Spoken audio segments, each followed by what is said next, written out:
Assalomu alaykum va rahmatullohi va barakatuh muslimalar. Xayrli kech hammalaringga. Bugun sizlar bilan biz raspakovka qilamiz. Qani ketdik. Xullas, menga opam Qo'qondan kosmetika pochta jo'natib yubordi. Hozir sizlar bilan birgalikda buni raspakovka Lakor brendini kosmetikasini obzor qilamiz.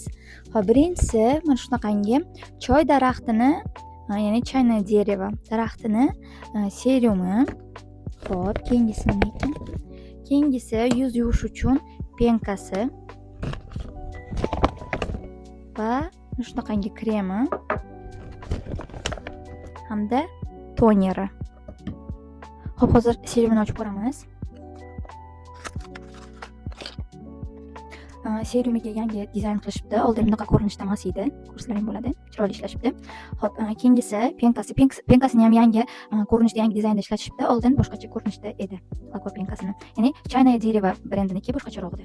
Sostavi choy daraxtligi boshqacha ko'rinishda edi. Hop, undan keyin toniki hamda kremi. Xullas, buni ketma-ketligi birinchi penka ishlatilinadi. Undan keyin tonikini ishlatamiz. Undan so'ng mana shunaqangi serumi ishlatilinadi va oxirida kremini ishlatamiz. Xullas, choy daraxt lineykasi nima uchun? Ya'ni problemli yuzlar uchun, ugrili, muammoli yuzlar uchun men oldin Lakor brendini mana shu choy daraxtli sostavligini ishlatib ko'rganman. Unda yuzlar muammoli edi, o'ta muammoli edi va mana shu 4 ta naborni olib ishlatib ko'rganman. Ishoninglar, bir 5-6 kunda уже rezultat sezishni boshlaysizlar. Shunaqangi yuzlaringizni zo'r qilib qo'yadi, ugrilaringizni ketkazadi, post aknalar, ya'ni ugridan qolgan dog'laringizni bir zumda ketkazib beradi hamda yuzingizni silliq qilib makiyaj ochishga zo'r qilib beradi. Hech qanaqa reklama emas, men hech qanaqa reklama olmaganman, lekin bu realniy zo'r ugrilarni ketkazib beradigan kosmetika nabor.